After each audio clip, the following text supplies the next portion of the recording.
conference with Lilly Reale. Lilly, thank you for joining us.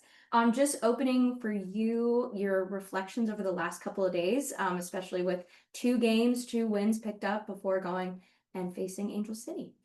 Yeah, I think for us, obviously it's huge to get these wins. I think we're in a part of season where we know we need to like pick up as many points as we can. So for us going into this game, like the goal doesn't change. We're just looking to continue to pick up points where we can and put together performances that we're really proud of. So I think the team's been coming together pretty well and we're just really trying to mesh and starting to mesh. And then be able to put together those full 90-minute performances, not just little ebbs and flows or 15-minute spurts. So, yeah. Definitely saw that out in Orlando, those 2 goals there to bring home 3 points. Just Mhm. how much was that a momentum lifter for this squad, especially as the table gets tighter? Yeah, I think for us, we know Orlando's a great opponent. Obviously, they won last year, so being able to go on the road and play in front of their fans and pick up a huge win for us, it's just a reflection of a lot of the work that we've been putting in over the past couple weeks and adjustments we've been making to, put ourselves in the best position possible to beat these top ranked teams and teams that are just, a little bit higher than us in the table right now. So for us, we're just looking to, continue to beat teams as much as possible and, put together the rest of the season, I guess, just putting together complete 90-minute performances, I feel like is really at the forefront of what we're looking to do each game now. Absolutely. We'll open it up to questions here if you'd like to use the raise hand function.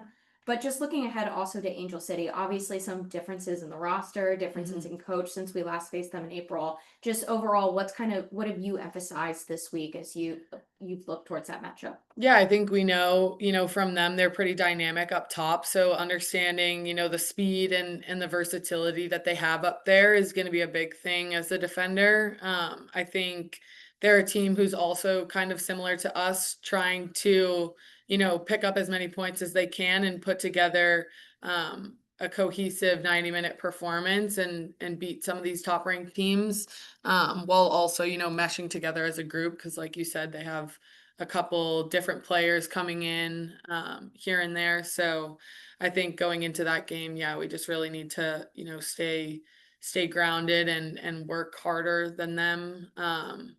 And we know that there's going to be areas that they're going to potentially expose us for, but we also have some areas that we know we can try and beat them out with. So I think for us, just going into this one, it's definitely just going to come down to, who can play better soccer and finish their chances. All right, opening it up again to people on the chat. If not, I do have a few more. But Peyton, go ahead. Hello, Lily. Thanks for your time. Just wondering kind of how you touched on like everything's kind of coming together, getting the game to be more complete. And I was wondering um, what you've seen or noticed, if there are any areas that you've personally feel like you've really grown into as you guys have been coming together as a team and you've been progressing throughout the year personally. Yeah, I think for me, like stepping into the outside back role was definitely challenging in the beginning of the season. So I think right now I'm really just working on and trying to, get better at the attacking part of that position. Cause I think, you know, changing from center back to outside back, the defending is somewhat the same, but I think where it really differentiates is the different angles and the different passes that you have to look for. So, instead of being a center back where I'm looking into connecting into the midfield right now, I'm focusing more on how can I find the furthest player, how can I find the nine and get us in dangerous parts of the field a little bit more consistently. For me, I'm a left-footed player, so cutting in and driving with my right foot is definitely something that I've had to work into. I think similarly at the center back position, you're in the center of the field, so you can kind of drive either way, and it makes it a little bit easier. But to really touch inside from the outside of the field and just rely only on your right foot is sometimes difficult. So for me, that's definitely something I've been working on, and I think with that being said, driving into the inside of the field and then connecting with the 9 is something that I've really had to challenge myself and grow into. Thank you. Thank you, Peyton. David, if you'd like to unmute yourself. Hi, Lily. Thank you for your time. So Gotham has conceded just one goal in their last four matches. So from your perspective on the back line, what's been the key to that defensive consistency, and how do you carry that into a high-pressure match like this one?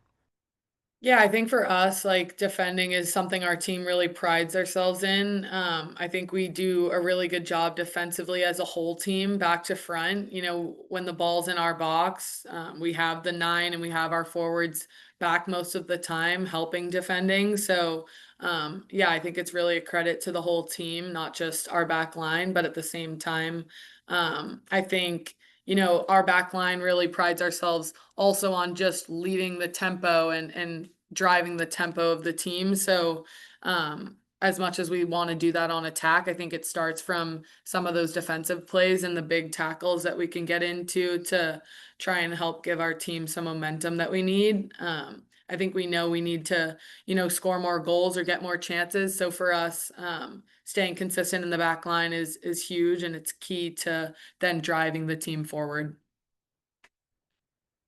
David, I see your hand still raised if you wanted to ask another. Yeah, so one more question for you. With just a few matches left in the playoff race this tight, what's been the message among the players about staying locked in and finishing strong? Yeah, I think, you know, as I kind of led with at the beginning, I think for us, we're, you know, not putting too much pressure on ourselves, because I think that's when you can get pretty overwhelmed or a little anxious. And for us, I think we're just focusing more on how can we connect with each other, how can we put together a full 90-minute performance, because I really think there have been pretty good spells and spurts of really strong halves, whether it's the first or the second half. But for us, I think we just need to focus more on having a complete game performance. So yeah, I think we're really just focusing more on the little adjustments we can make and less on, you know, the final outcome or the big goal. Obviously, making playoffs is, you know, the driving factor right now, but I think it's more just like about the little things that we can fix to stay focused on, you know, the next game mentality. All right, thank you, David. And Lily, I'll just wrap with, aside from everything that happens on the pitch, I know you had a pretty fun experience in the New York area with your US Open appearance. Just how much fun was something like that? And how does that kind of aid to when you're in the midst of a season, being able to kind of relax and do something that you truthfully might not get to do other than in New York? Yeah, I think it was an amazing experience. It's such a cool thing to be a part of, because I think watching it on TV doesn't really do it justice. So the experience and being as close as we were to the players, and just, you know, obviously we play on the weekends, and it's awesome to have our fans around us, but I think being in an environment where you are just a spectator is an amazing thing. You can really just enjoy the sport and enjoy the game that you're watching. So not only was it like a good perspective, but it was also just a nice relaxing time with a lot of the girls on our team, and meeting some pretty cool individuals there as well. So I was gonna say, did we try the chicken nuggets with we caviar? did, yes. I didn't try the caviar actually, because it was a little bit outside my price budget, but some of the girls on our team did. So yeah, they had good things to say about the caviar, not so much the chicken and caviar combo. So that's what I've heard. But the food there was really good actually. They have a good selection of things. But yeah, it was cool. We had like Venus Williams in our box, so it was pretty insane. Yeah, it was cool.